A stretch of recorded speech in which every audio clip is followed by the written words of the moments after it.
Bapak Ibu Saudara, hari ini kita mendengar firman Tuhan yang luar biasa bagi kita, ya, supaya kita bisa mengerti Allah yang kita sembah itu adalah roh. Karena Allah adalah roh, maka kita sulit untuk mengerti tentang Allah dan kehendak Allah. Maka dalam perjanjian lama Allah mengutus malaikat. Malaikat itu yang mengatasnamakan Tuhan bertemu dengan Abraham, Ishak, Yakub dan Musa. Tapi itu adalah sebagai gagasan atau kiasan, belum secara kenyataan. Kita belum tahu kehendak Allah itu apa. Waktu Allah mengutus anaknya secara nyata bertemu dengan manusia yang bisa dilihat, yang bisa diraba dan bisa mendengar kebenaran firman, maka ini adalah kehendak Allah. Dan anak, pada saat anak di dunia ini, dia menjalankan kehendak Allah. Setelah semua kehendak Allah itu diselesaikan, maka dia memberi perintah. Apa perintah Yesus tersebut kepada anaknya? Bapak Ibu, perintahnya itu kepada murid-muridnya, pergilah ke segala bangsa, jadikanlah mereka sebagai muridku. Jika mereka percaya, mereka dibaptis. Dan mereka akan berbahasa baru. Yang tidak dibaptis akan dihukum. Di Kisah Rasul 1 menjelaskan juga, kamu jangan meninggalkan Yerusalem. Pada saat engkau meninggalkan Yerusalem, maka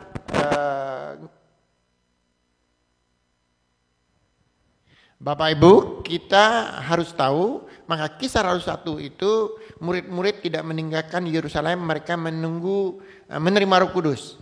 Kisah Rasul 1 ayat 8, mereka menerima Roh Kudus. Sejak mereka setelah dibaptis menerima Roh Kudus, firman Tuhan mengatakan kamu akan menerima kuasa. Kisah Rasul 1 ayat 8 menerima kuasa. Kuasa itu apa? Kuasa itu arti bahasa aslinya itu artinya jari tangan Allah. Ya. Di Kejadian itu mengatakan, dia bilang dia jari tangan Allah. Jadi Allah tidak kelihatan itu, tapi dia bekerja melalui jari tangannya. Jari tangan itu apa? Malaikat. Jadi malaikat itu sebenarnya yang bekerja dalam perjanjian lama dan hari ini itu jari tangan Allah. Itu yang bekerja. Nah, pada saat engkau dibaptis menerima Roh Kudus, kita akan menerima malaikat. Bapak Ibu, waktu Bapak Ibu dibaptis terima Roh Kudus, Bapak Ibu menerima malaikat. Sejak itu malaikat ini hanya melihat ketulusan hati kita dan kejujuran hati kita untuk kita mempersiapkan ibadah. Maka tadi dia mengatakan poin pertama itu adalah hubungan pribadi kita dengan Allah. Jika engkau menjaga hubungan pribadi dengan Allah, itu kebenaran, itu iman. Nah, menjaga hubungan pribadi kita dengan Allah itu iman dan kebenaran itu apa? Itulah pada saat kita ibadah. Jadi ibadah itu menjaga hubungan kita secara pribadi kepada Tuhan. Maka kita bisa melihat hari-hari sekarang ini Bapak Ibu, waktu hari Rebo, apakah ada pikiran, saya harus mempersiapkan ibadah sehari Tuhan untuk doa tengah minggu. Itu salah satu adalah hubungan pribadi kita dengan Tuhan. Mempersiapkan untuk ibadah itu sukses. Terus pada saat hari Sabtu, jaga sikap enggak kita? Dipersiapkan enggak persembahan itu? Nah, waktu kita hari Sabtu mempersiapkan segala sesuatu itu untuk ibadah, maka engkau menjaga hubungan pribadi dengan Tuhan. Baru disebut iman. Itu sangat penting. Jadi jangan sampai orang datang tiba-tiba karena kita harus ibadah hari Minggu, kita harus ibadah hari Jumat, ibadah hari Sabtu. Itu seperti agamawi, tidak. Jadi ibadah di Roma 12 itu dia mengatakan bawalah tubuhmu dan segenap akal budimu. Karena itu menyangkut hubungan pribadi dan kebenaran. Nah, Bapak Ibu, pada saat kita melakukan Hari Sabtu, saya mempersiapkan untuk ibadah, persembahan saya siapkan. Saya jaga mulut saya jaga sikap saya. Terus waktu kita datang, kita tidak boleh datang terlambat dari awal sampai akhir. Maka jika kita demikian, maka malaikat yang diberikan kepada Allah sangat bersukacita. Dia akan mendukung itu. Tetapi jika orang ibadah tidak dipersiapkan, ogah-ogahan, datang terlambat, malaikat itu kecewa. Kenapa dia kecewa? Bapak Ibu harus tahu, malaikat dengan kita ini tempatnya berbeda sebenarnya. Dia diciptakan di sorga. Dia hidup dengan sistem kerajaan. Maka sorga disebut kerajaan Allah atau kerajaan sorga. Sedangkan kita hidupnya di bumi.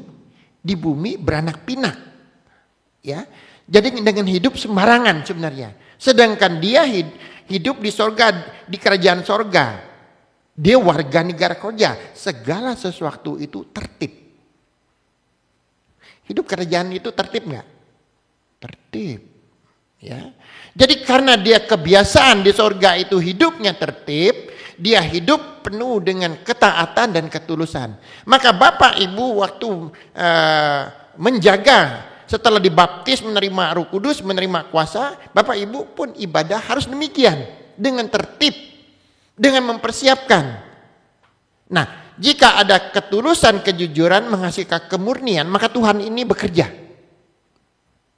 Jika tidak, kita menganggap sembarangan, maka Tuhan melihat. Malaikat ini tadi dimengatakan, dia mempunyai pribadi dan intelektual. Jika dia melihat Tuhan yang dilayani, kenapa sembarangan begini? Kenapa kalau ibadah sembarangan, tidak sembarangan? Bolak-balik ke toilet. Kadang-kadang ibadah main HP. Kadang-kadang tidur. Ini orang kok tidak menghargai ya ibadah. Tahukah Bapak Ibu, malaikat itu kecewa. Dan dia akan berubah karakter yang menghancurkan kita. Ya, karena dia punya intelektual. Dia berbeda dengan kita. Dia hidup di suatu tempat yang biasa disiplin. Maka saya membuat gambar di sini supaya Bapak bisa membedakan. Ya, ini.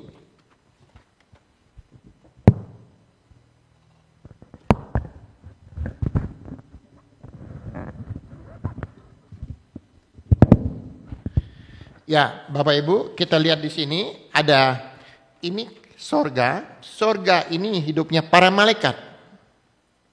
Ini disebut kerajaan sorga atau kerajaan anak Allah. Betul? Kerajaan. Kita di angkasa. Di sini hiduplah iblis beserta anak buahnya. Dan roh-roh najis yang kotor itu. Macam-macam di sini.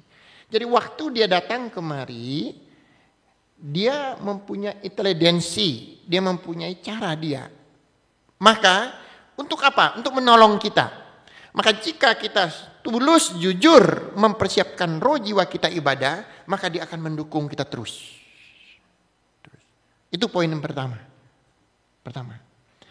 Poin yang kedua, dia mengatakan pada saat engkau menerima Roh Kudus, kalau engkau taat dan tulus di hadapan Tuhan, maka Roh Kudus akan memberi karunia lagi.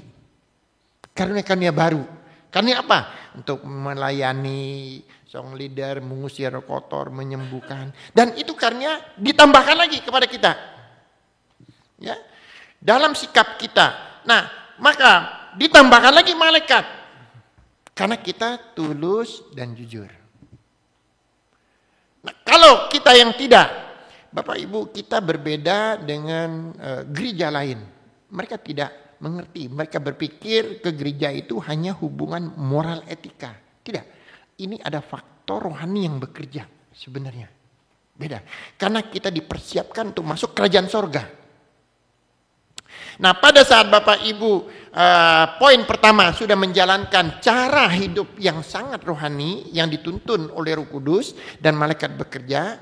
Poin yang kedua, apakah kamu terus menjalankan itu, melakukan pekerjaan Tuhan dengan karunia-karunia-Nya dengan tulus.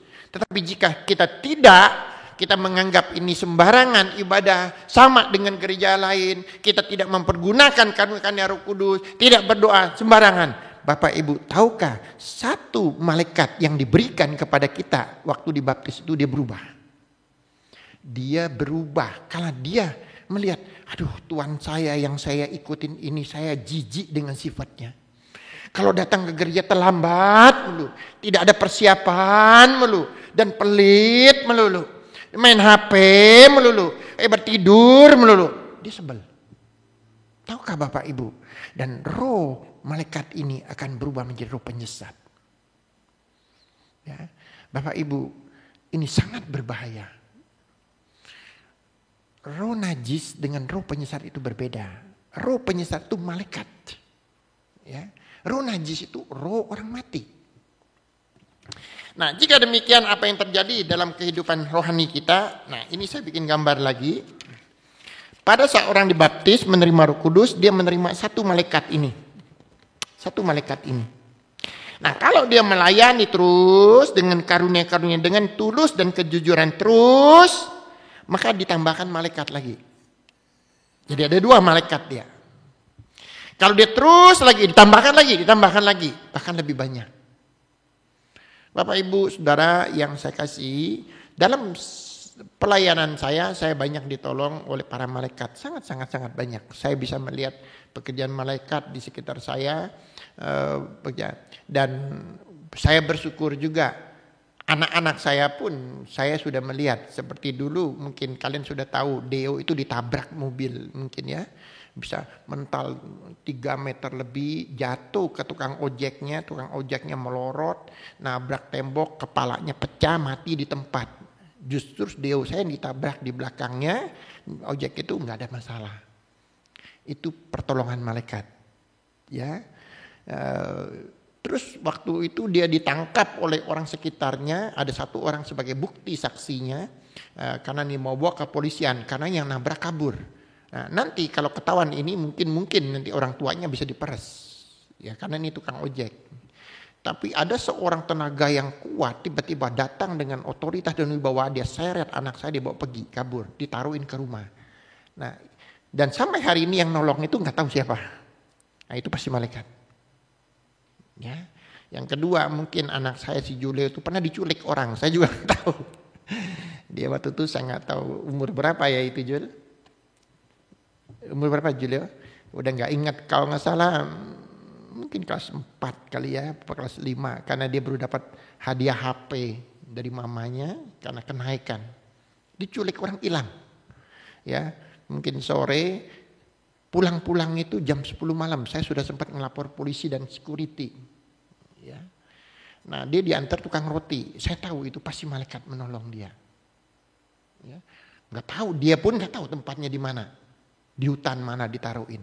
Terus orang jemput bawa pulang lagi. Bapak Ibu, kita kembali.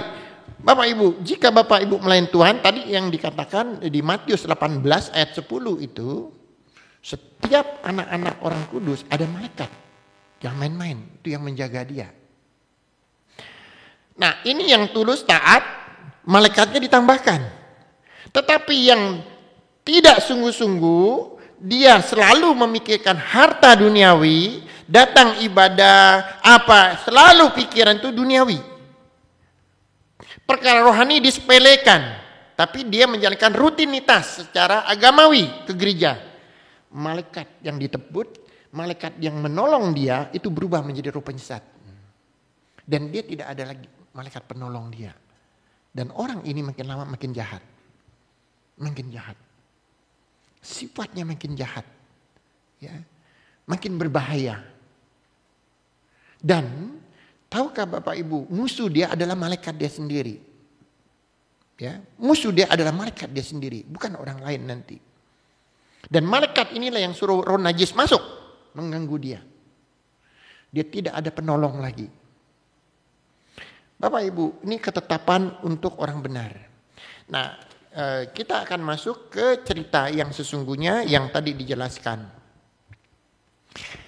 Israel itu kerajaannya terpecah dua, selatan dan utara. Selatan itu dipimpin oleh Raja Yehuda, dua suku Benyamin dengan Yehuda, ya. Dua suku ini disebut kerajaan selatan. 10 suku itu disebut kerajaan Israel yang tadi dipimpin oleh Raja Ahad. Raja Ahad ini istrinya Batseba itu yang sering jahat itu. Sering pakai berhala dan sebagainya. Bapak Ibu, dia ingin berperang. Maka dia coba kompromi dengan Raja Selatan, Yehuda ini, mari kita perang. Kalau kita bergabung kita pasti menang. Dan mereka bertanya kepada nabi-nabi. Dan nabi-nabi kebanyakan kalau ditanya, ya menang. Iya kamu pasti menang, maju aja, kamu pasti menang. Tahukah Bapak Ibu, kenapa nabi-nabi itu bisa mengatakan menang? Nah, Bapak Ibu harus bedakan dalam Alkitab kalau dia sebut nabi, ya nabi palsu itu artinya mantan nabi. Tapi sudah berubah karakter. Kalau di Alkitab sebenarnya kalau dia disebut dukun itu petenun. Kalau diulang 18 itu petenun gitu loh. Peramal, petenun gitu. Nah, kalau disebut nabi, dia betul-betul tadinya nabi tapi sudah berosot, sudah berubah karakter. Nah, kalau sekarang ini katakanlah pendeta yang sudah merosot. Ya. Jadi nabi itu artinya firman ditaruhkan kepada nabi menyampaikan kepada umat. Nah, dalam cerita Ahad ini sebenarnya sudah banyak nabi yang merosot. Jadi mereka ini dipakai oleh roh-roh penyesat semua. Hanya satu nabi yang tidak merosot, maka disebut itu Nabi Mika. Maka waktu mereka nanya kepada nabi lain, oh perang aja, rebut aja, kamu pasti menang, kamu menang. Itu sepertinya seragam. Semua mengatakan menang. Tapi waktu dinyampe ke Mika bilang kalau kamu pergi perang, kamu mati. Kamu mati di medan perang itu. Nah, Bapak Ibu, tapi karena dia percaya yang mayoritas daripada satu orang ini, loh ini kan pendeta juga loh, nabi juga loh, dia tidak percaya yang kecil ini. Mungkin sekarang ini banyak orang juga, kalau pendeta yang banyak ngomong, dia lebih percaya. Ya biar ya apa sih sombong amat. Ya, jadi banyak hal seperti itu juga. Apalagi Mika bilang, kamu akan mati, kamu jangan. Ya. Jadi seolah dia bertentangan dengan para nabi ini. Tapi mereka mengabaikan kata Mika. Di dalam Alkitab ini tadi sudah dijelaskan, nabi yang berbohong itu sebenarnya dia tahu dia berbohong. Dia tidak dipakai Tuhan lagi. Jadi kalau seringkali seorang hamba Tuhan mengatakan, Tuhan mengatakan ini, sebenarnya dia tahu dia nggak dipakai Tuhan lagi. Jadi dia terlalu ingin mengatakan dari Tuhan. Begitu. Supaya dia teguh gitu loh. Supaya orang yang mendengar itu percaya. Jadi nabi-nabi ini waktu dia berbohong sebenarnya dia tahu. Tapi dia berbohong dengan sukacita. Tadi dijelaskan kebohongan nabi-nabi palsu itu mereka sukacita. Ya. Kenapa begitu? Karena roh penyesat.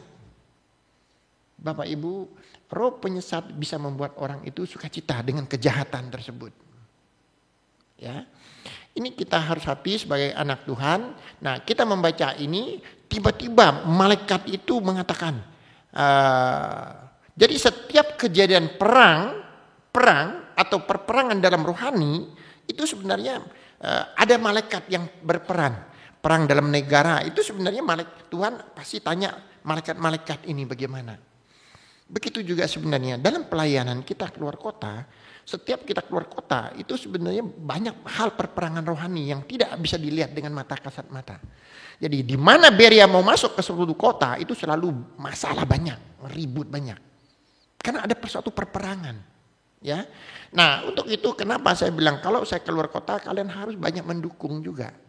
Ya, ini bukan jalan-jalan main-main, tetapi perjalanan rohani itu ada pekerjaan malaikat.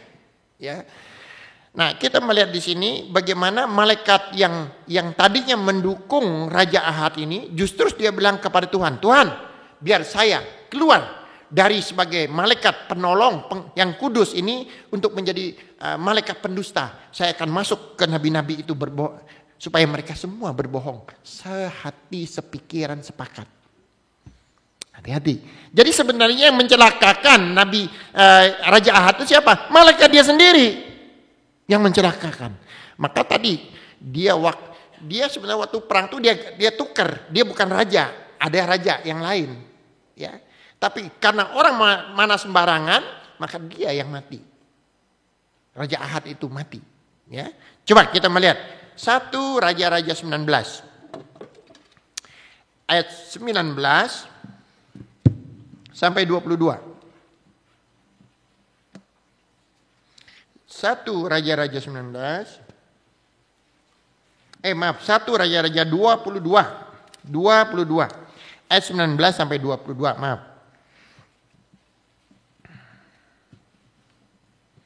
Ya, kita bacakan ya. Kita baca secara silih berganti. Saya 19. Kata Mika, sebab itu dengarkanlah firman Tuhan. Aku telah melihat Tuhan sedang duduk di atas tatanya, dan segenap tentara sorga berdiri di dekatnya, di sebelah kanannya dan di sebelah kirinya.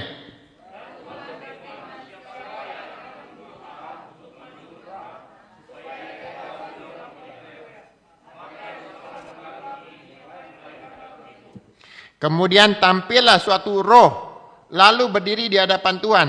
Ia berkata, aku ini akan membujuknya Tuhan. Bertanyalah kepadanya, dengan apa? Terus?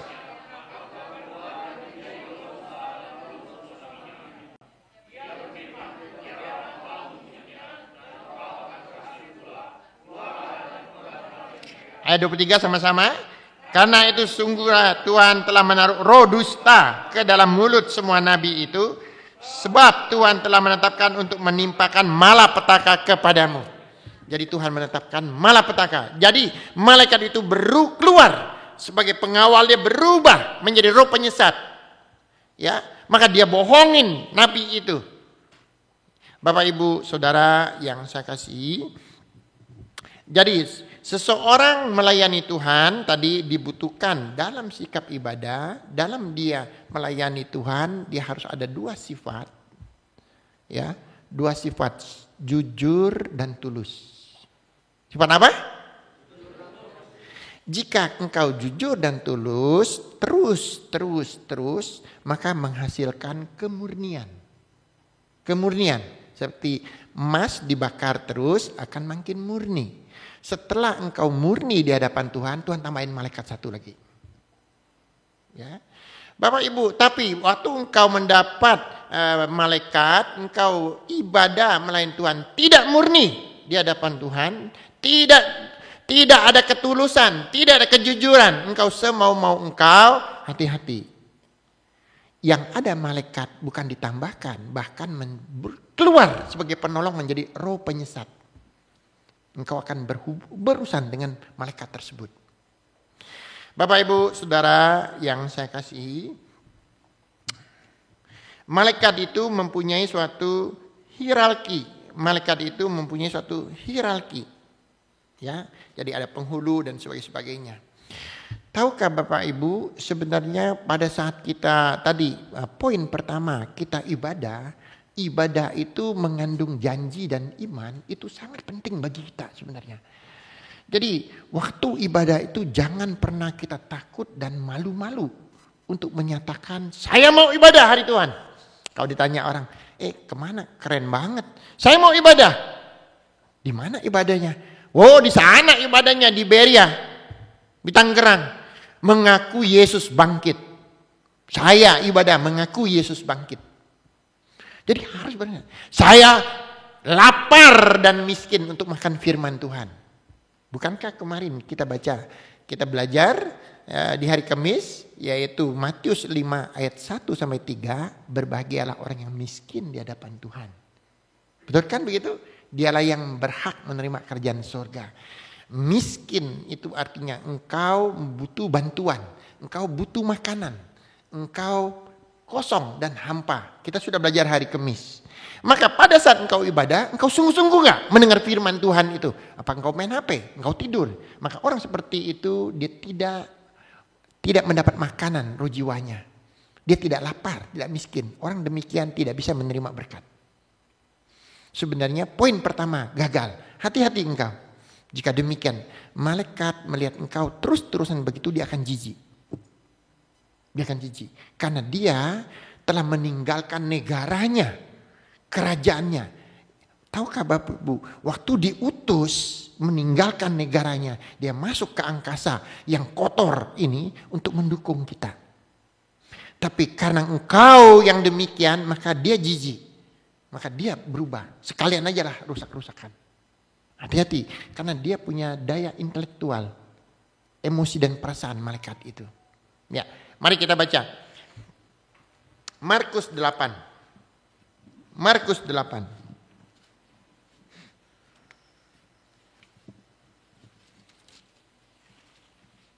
Markus 8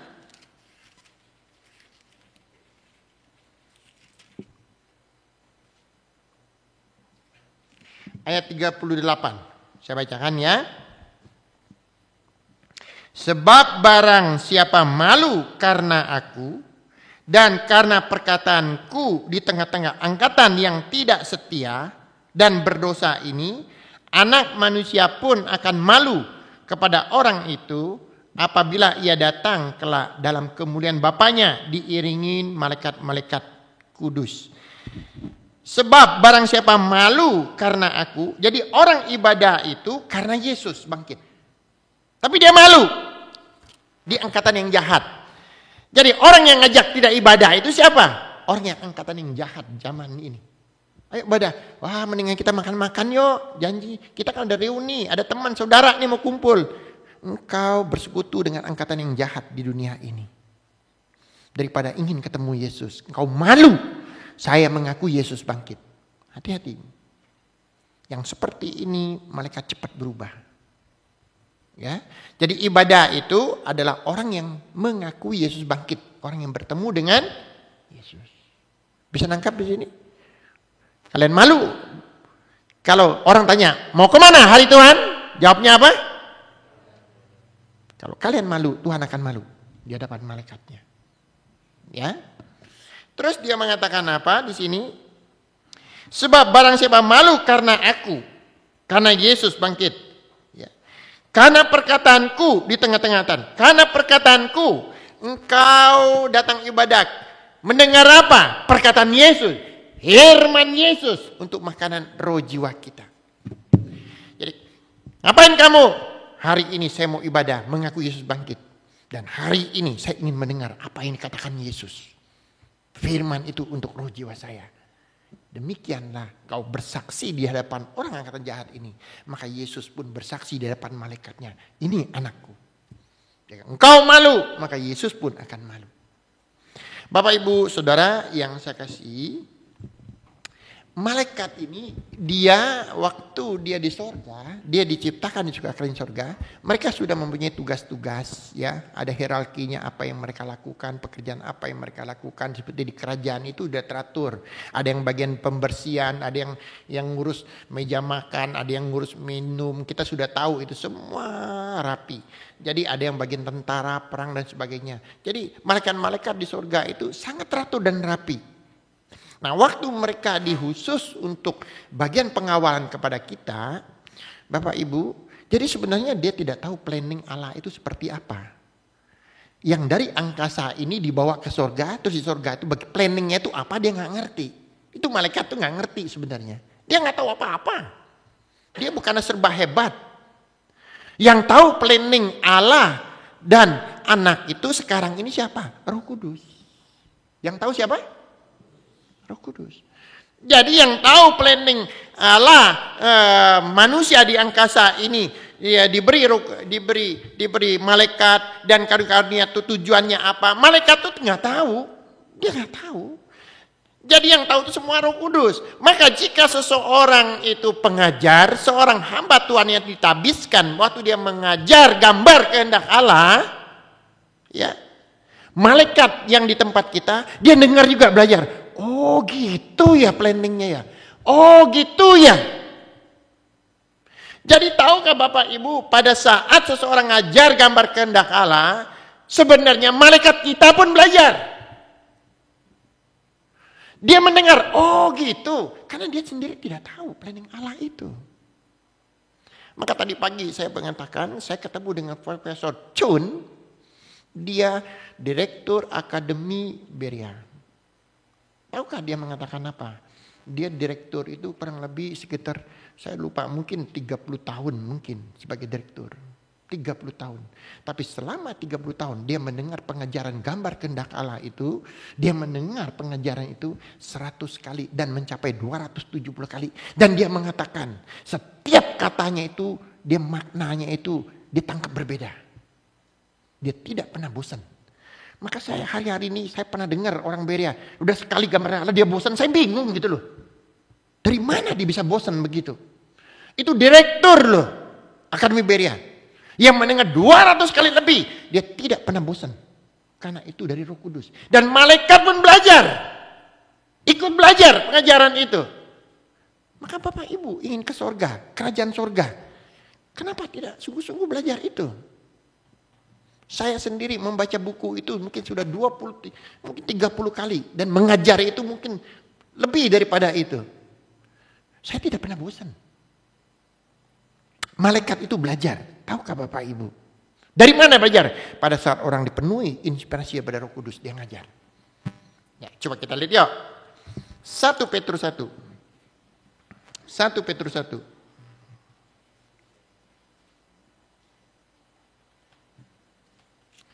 Kita baca dari ayat 10. Saya bacakan ya, Bapak Ibu, dengarkan dengan baik-baik ayat 12 sampai 12.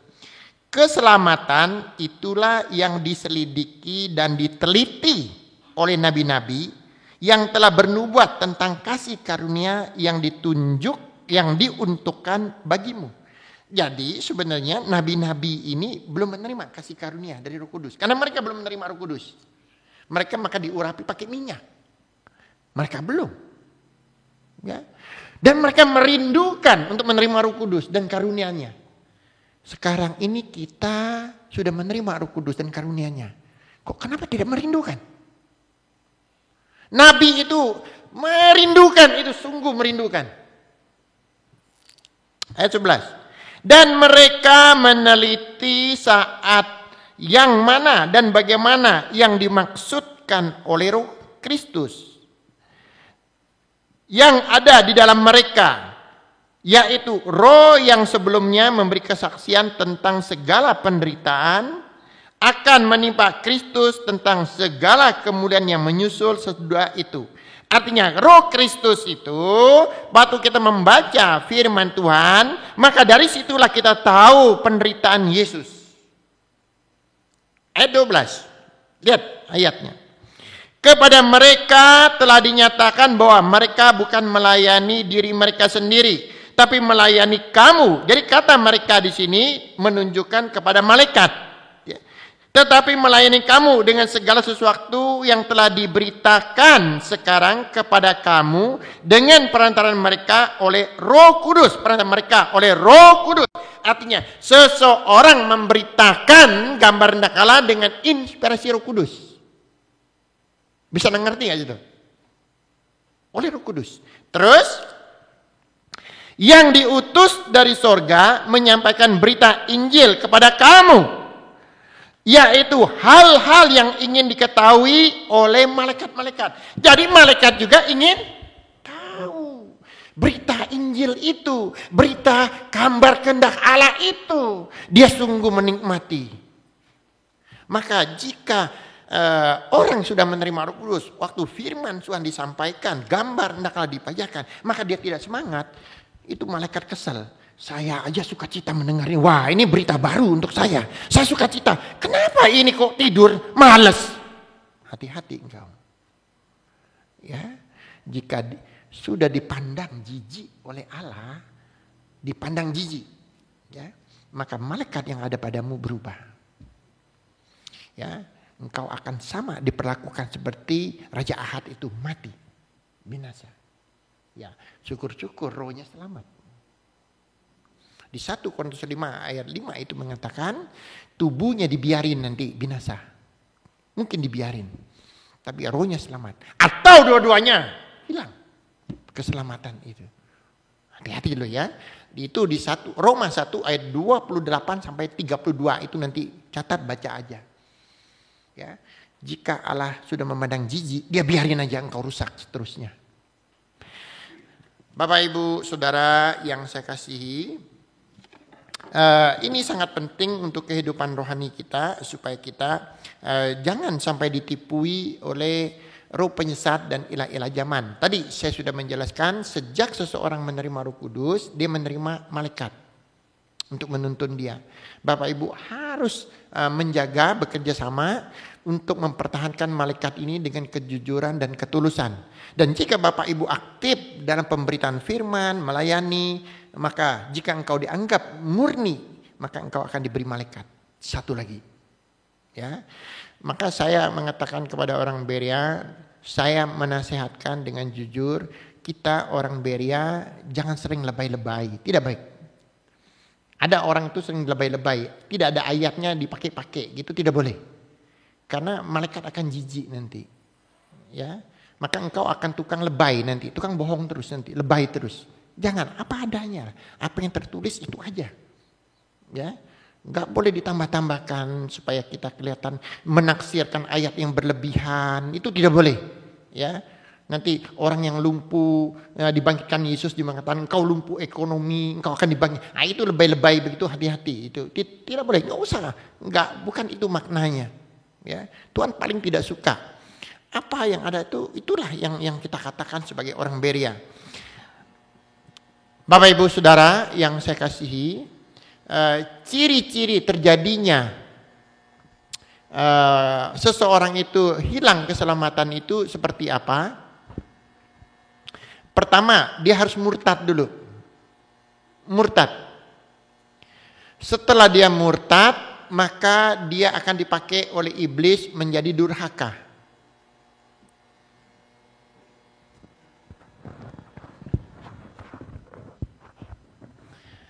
Ya, jadi pertama kali murtad. Murtad itu artinya rohaninya tidak bertumbuh.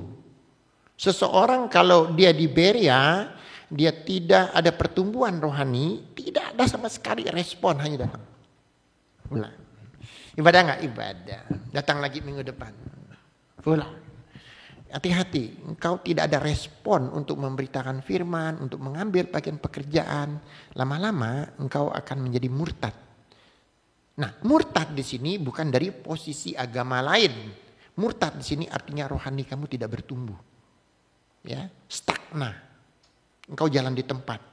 Nah, jika sudah murtad, malaikat kamu berubah menjadi penyesat.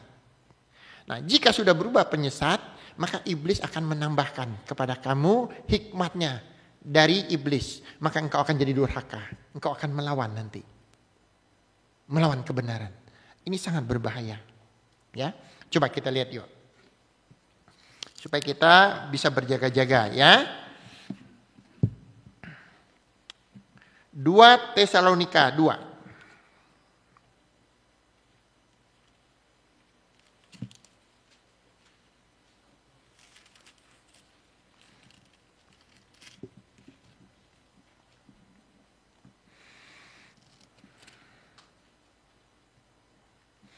Saya bacakan dari ayat 3 ya. Ayat 3. Janganlah kamu memberi dirimu disesatkan orang dengan cara yang bagaimanapun juga. Sebab sebelum hari itu haruslah datang dahulu murtad. Jadi datang apa? Murtad. Murtad itu artinya rohani orang tidak ada suatu pertumbuhan. Ya, tidak ada pertumbuhan.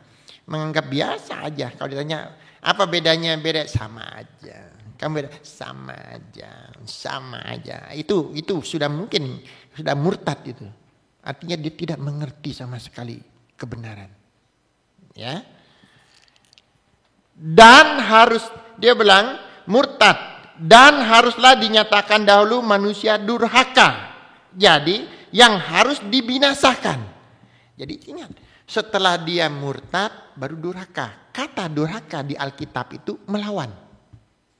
Ya. Jadi anak durhaka, anak itu. Misalnya bapaknya bilang tolong tuh beli makanan di sini. diambil duit koinnya dilemparin kepala bapaknya. Durhaka loh. Itu artinya melawan perintah. Ya.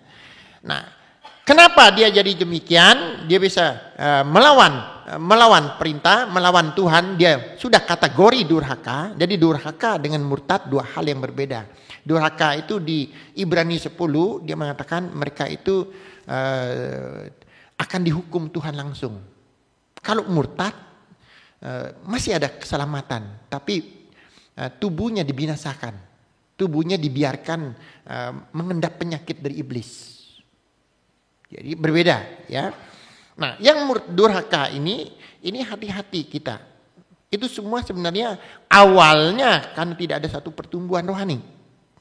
Karena pikirannya hanya jasmani materi, kehidupannya hanya materi jasmani, humanisme. Ini sangat berbahaya. Nah, kita lompat ayat yang 9. Ayat 9. Kedatangan si pendurhaka itu adalah pekerjaan iblis. Dan akan disertai rupa-rupa perbuatan ajaib dan tanda-tanda mujizat palsu. Nah, orang yang sudah tadi dia murtad, terus durhaka, maka iblis menambahkan dia. Mungkin dia pelayan Tuhan. Dan dia bisa mengadakan mujizat-mujizat. Hati-hati juga ini. Ini mujizat-mujizat ini banyak ini. Orang tiba-tiba roboh, bangkit. Ya. Hati-hati ini. Yang kesaksian-kesaksian macam-macam begini, saya bolak-balik ke sorga. Sebenarnya ini yang disebut nabi-nabi palsu tadi. Dia kesaksian itu makin sukacita dia. Dia makin berbohong, dia makin sukacita. Dia tahu nggak sorga itu di mana? Dia nggak tahu. Terus jemaatnya bilang apa? Amin, amin. Mukanya berseri-seri. Hati-hati itu. Yang mendengar kesaksian begitu, amin, mukanya ketawa berseri-seri. Hati-hati itu. Itu pengikut pendusta itu juga itu. Ya. Dengan rupa-rupa tipu daya jahat terhadap orang-orang yang harus binasa. Karena mereka tidak menerima dan mengasihi kebenaran yang dapat menyelamatkan mereka. Mulai menghindari kebenaran. Ya, saya banyak mengajar di Surabaya di mana jika orang yang dari aliran yang seperti itu susah. Kalau dengar firman Tuhan pasti tidur. Bingung saya. Kalau dengar kesaksian dia suka. Yang bolak-balik ke sorga. Tapi kalau nggak bisa dia. Seperti ada ilah zaman yang menutup telinga dia, yang menutup matanya. Bingung juga ya.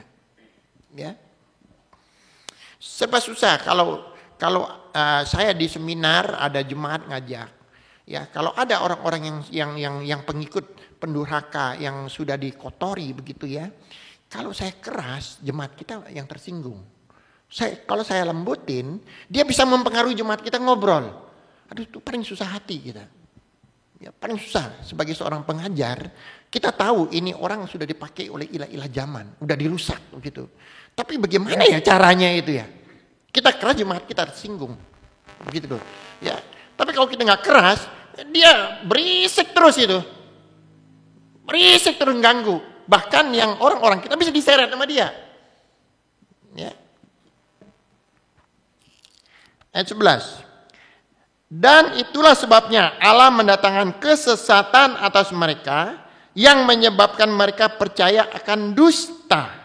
Supaya dihukum semua orang yang tidak percaya akan kebenaran dan yang suka kejahatan. Jadi mereka tidak suka lagi kebenaran. Mereka sudah suka kejahatan. Bapak Ibu Saudara yang saya kasihi, kita orang-orang Beria ini sebenarnya Tuhan memberi kita segala sesuatu yang bersifat rohani itu tidak kelihatan, tidak bisa kita rasakan. Tapi lakukanlah dengan iman, akuilah itu dengan iman. Tahukah Bapak Ibu orang Beria yang sudah dibaptis, kalian mempunyai malaikat? Coba bilang, saya punya malaikat. Biarlah malaikat bekerja sama dengan saya. Dengan hikmat inspirasi Roh Kudus. Biarlah saya taat kebenaran. Hai roh najis, jangan mendustai saya. Hai roh penyesat, undurlah dari saya. Pergilah dari saya. Undurlah dari saya. Pergilah dari saya. Tuntunlah saya Roh Kudus. Amin. Bapak, tahukah jika roh penyesat sudah ada di tempat kita, roh penyesat itu membuat kita makin merosot. Dengan kita makin merosot, Tuhan tidak bisa menolong kita. Tuhan tidak mau menolong kita. Ya, harus tahu ya. Mungkin kalau gereja lain berbeda pandangan, tapi beda pandangannya berbeda. Jadi pada saat dia sudah mulai merosot, ada roh penyesat, Tuhan tidak bisa menolong dia. Justru roh penyesat ini dipakai Tuhan untuk membuat dia merosot, tambah hancur. Begitu dia akan dorong terus. Kalau begitu bagaimana? Dan hari ini Bapak Ibu yang sudah mendengar firman Tuhan, yang diberi hikmat IPS Roh Kudus, wah kalau gitu jangan-jangan saya ada roh penyesat nih. Sebenarnya orang ada roh penyesat dia sadar, dia tahu. Kadang-kadang karena tindakan dia dengan keinginan itu bisa berbeda, dia tahu kok. Wah, saya ini ada roh penyesat nih. Kalau begitu, waduh, jangan-jangan bagaimana ya supaya saya tidak berlanjut terus. Maka kita harus mengatakan, saya harus keluar. Saya harus keluar dari penyesatan ini. Saya harus tulus lagi. Saya harus jujur lagi di depan Tuhan. Maka Tuhan akan tambahkan. Jadi jika kita merasakan sudah ada roh penyesat di tempat kita, maka kita yang harus keluar dari roh penyesat tersebut. Bisa mengerti? Bukan bilang, Tuhan tolong saya. Tidak. Kita yang mengatakan, Tuhan saya harus keluar. Kita harus keluar. Saya harus lebih melayani Tuhan dengan tulus dan taat lagi. Jika kita melayani dengan tulus dan taat, dengan sungguh-sungguh, maka ada kemurnian baru Tuhan kasihkan malaikat. Nah, jika kita mendapat malaikat satu, dapat malaikat dari Tuhan, maka baru 50-50. Ini penyesat, ini malaikat kita, baru kita belum ada. Maka harus lebih tulus lagi. Harus lebih jujur lagi. Harus lebih murni lagi. Baru Tuhan akan pakai kita. Bisa mengerti? Khususnya untuk para penginjil, pemberita firman Tuhan. Saya bilang kalian yang sudah menjadi pemberita itu harus sungguh-sungguh. Ya, sungguh-sungguh. Jangan pernah mengabaikan. Orang yang sudah menjadi roh penyesat yang banyak. Sulit dia menjadi seorang pelayan Tuhan. Ya, dia akan menjadi pengganggu terus. Ya, sering bertolak belakang. Ya, kita baca yuk. Roma 1. Roma. Supaya kita tahu, Roma 1. Ayat 28 sampai 32. Ya, kita baca aja silih berganti. Dan karena mereka tidak merasa perlu mengakui Allah, maka Allah menyerahkan mereka kepada pikiran-pikiran yang terkutuk, sehingga mereka melakukan apa yang tidak pantas.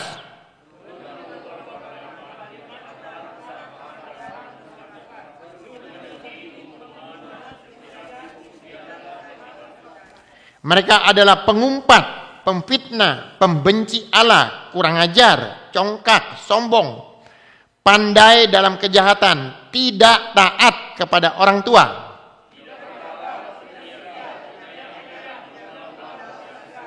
Sama-sama, sebab walaupun mereka mengetahui tuntutan hukum Allah, yaitu bahwa setiap orang yang melakukan hal-hal demikian patut dihukum mati. Mereka bukan saja melakukannya sendiri, tetapi mereka juga setuju dengan mereka yang melakukan. Lihat, akhirnya dia tahu itu, tapi dia terus melakukan itu. Dia tidak bisa mengendalikan. Ya, maka Bapak Ibu kita harus bagaimana untuk menangkali itu, maka kita harus lebih berusaha lagi untuk lepas. Dengan tulus melayani, taat melayani, terus baru Tuhan akan tambah kepada kita. Ya, coba kita lihat Roma 8. Roma 8. Ayat 26 sampai 28. Ya, sampai 30 aja. Sama-sama kita bergantian ya. Demikian juga Roh membantu kita dalam kelemahan kita, sebab kita tidak tahu bagaimana sebenarnya harus berdoa. Tapi Roh sendiri berdoa untuk kita kepada Allah dengan keluhan-keluhan yang tidak terucapkan.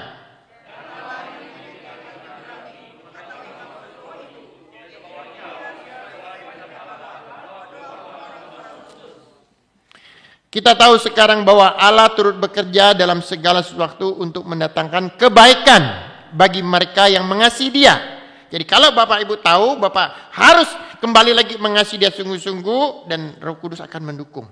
Ya. Yaitu bagi mereka yang terpanggil sesuai dengan rencana Allah.